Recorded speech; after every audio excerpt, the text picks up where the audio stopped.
Give to get what you want. Give first to get what you want. Get Up and Go Challenge P10. Today is our 10th day leading up to our next 30-day free Get Up and Go Challenge. Starting August 1st through August 31st. I know it's on a Saturday. We're starting on a Saturday, 11 a.m. Central, right here on the Get Up and Go Challenge page. And we're doing, excuse me, a 30-day Get Up and Go Challenge. 30 days to get you moving in the direction you absolutely positively want to and must go, to keep the momentum and the progress of your life going, to keep going, especially in times like right now where it's still chaotic and crazy, and between COVID and all the political unrest, because it's political unrest, it's not racial unrest in America that's going on. We need to make sure that we're taking control of ourselves, and this challenge is all about doing that, helping each and every one of us to do it, to take care of ourselves, to take care of those we love and care about, and make sure we're better off after all this craziness, after all this pandemonium, after all this pandemic settles down, and we go back to life. We're not going to go back to normal life as we knew it before, but we create a new normal. Whenever there's chaos and change in any situation or any area of our life, guess what? We are forever changed. There isn't a person on this planet that will not have been changed and impacted by COVID-19 and the impact that it's having on us and on the world. And so we want to make sure that we're having a say in that narrative, a say in those changes, not just letting them happen to us. So what the heck does giving to get what you want mean? What does that even mean? I'm sharing, as we lead up to the challenge, 10 of the biggest lessons that I've learned throughout my 60 years on the planet, throughout the trials and tribulations and the many, many hundreds and hundreds of challenges I have personally had to face and figure out and fight my way through or work my way through to learn.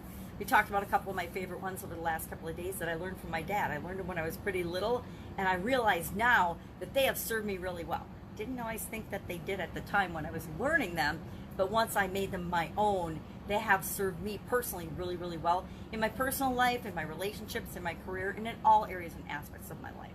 Now today is one that is another one like that. It took me a long time to figure this one out.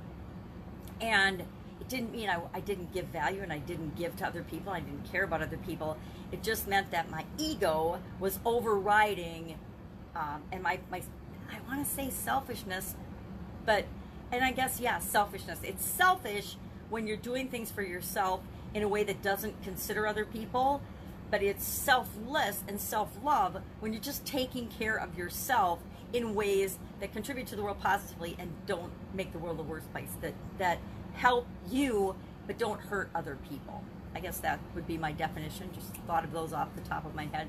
So what does giving have to do with that? I know that when I was younger and I was just starting out in my life and in my career and with my family, I was more concerned about what I was going to receive, and in terms of compensation and jobs and what are they called, benefits, than what I was going to give.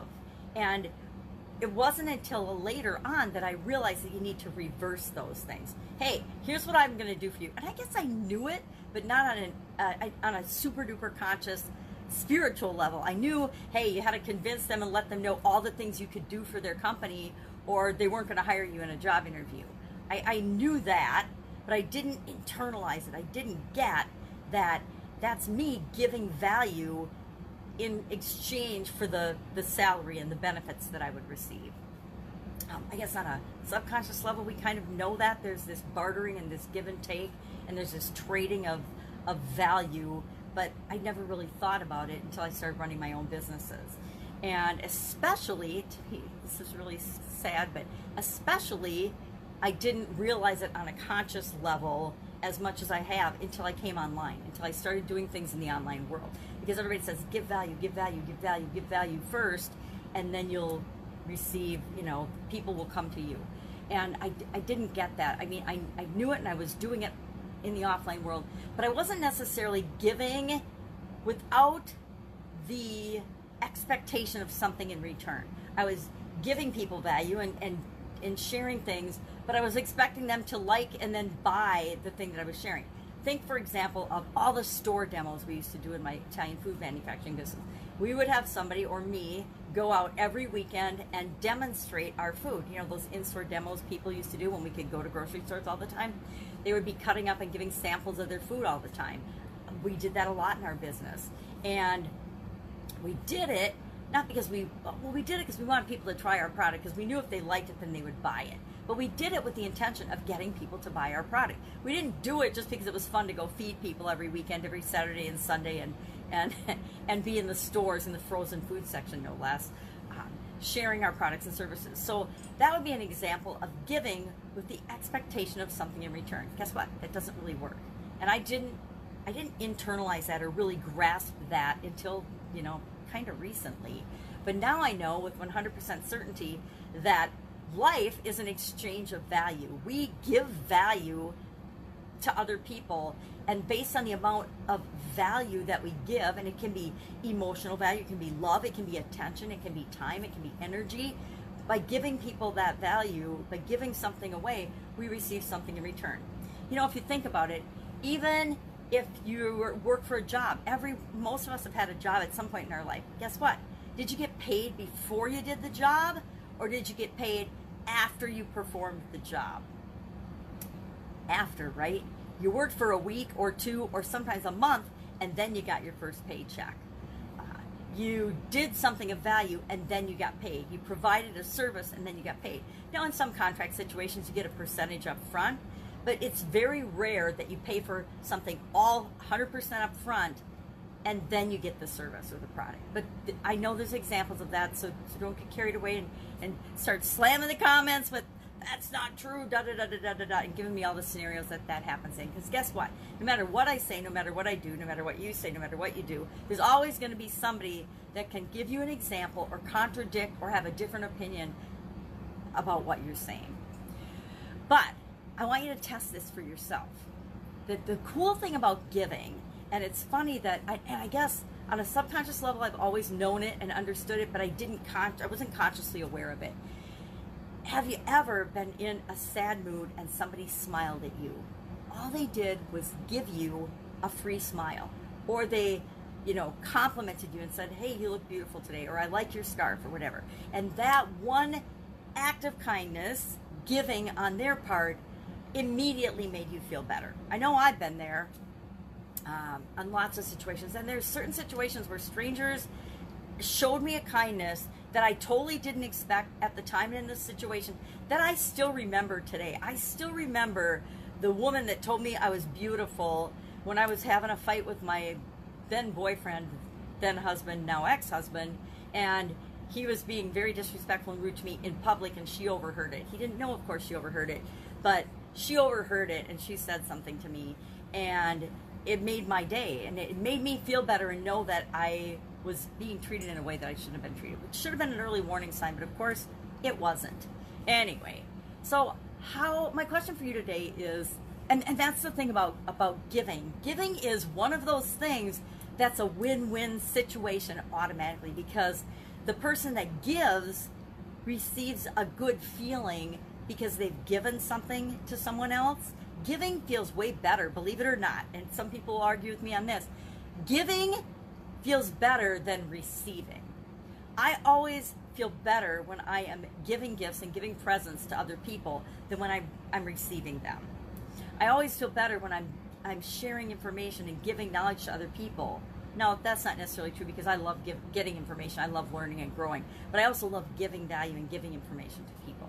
But the cool thing about giving is you win, the person you give to wins, and a lot of times there's a ripple effect of that giving, and it benefits many, many other people along the way. Because usually when you help someone out or give something of value to somebody, they might not be the person that returns that value to you, but that value and that whatever you've given out, whether it's money or time or attention or love or feelings or energy, will be coming back to you, and it's usually tenfold. I think the Bible says whatever you give out, you get back tenfold. I could be wrong. Don't quote me on the reference, but I believe for some reason that's in my mind. So my question for you today is, how are you currently giving? How are you giving time, attention, influence, resources, money, value? What value? Information. And And knowledge is one of the best things that you can share. We're all awesome at doing something, and we can share that gift by teaching other people how to do it, by sharing how we do something. You know, we all have knacks for doing certain things, and maybe that's just the one thing that somebody needs to know right now. But the easiest thing to do is to share your love and attention and your smile and your energy and your compliments with other people, because people are starving to be acknowledged and have attention in this world. That's why there's so many influencers and there's so many people out screaming, look at me, look at me, look at me, I'm awesome.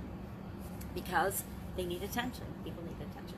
So how are you, our challenge today is, how are you currently giving? Share in the comments below. You know, I do challenges. I give. One of the ways I give is by doing challenges. Sharing the crap that it's taken me decades to learn, so that you don't have to make all the mistakes and bang your head against the wall figuring stuff out about certain areas and aspects of life that it's taken me, you know, maybe 55 years to figure out some of these things.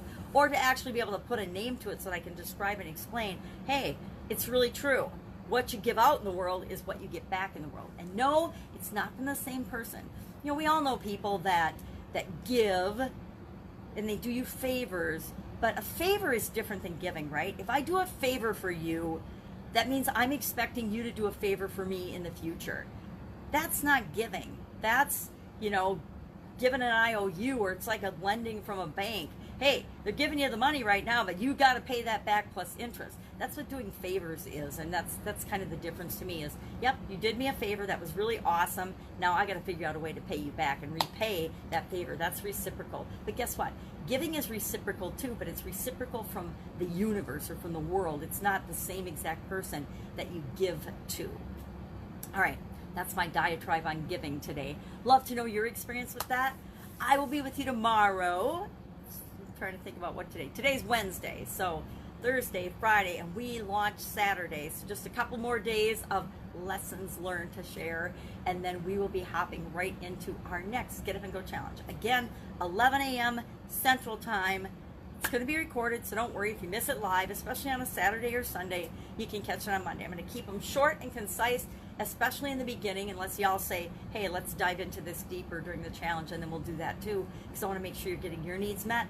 But we'll start off with some short ones, especially on the weekends, so you don't feel like, oh, I have to spend, you know, an hour. I mean, some of these challenges that people are doing these days is they're really doing a you know, hour and a half to 3 hour webinar instead of a challenge, or they're doing an hour-long interview instead of a challenge. That's just another way of sharing information and calling it a challenge. Anyway, this will be a real challenge. We'll talk about something briefly. We'll give you an action to take based on that discussion every single day for 30 days during the month of August, to make sure that you are, to guarantee that you are better off on August 31st than you are on August 1st in, well, I'll surprise you in what area of your life, or all the areas of your life, or any area of your life that's most important to you. All right, have a great day. If I can help you in any way, if you have any questions, comments, concerns, hit me up in the comments below or direct message me, and I will be with you tomorrow.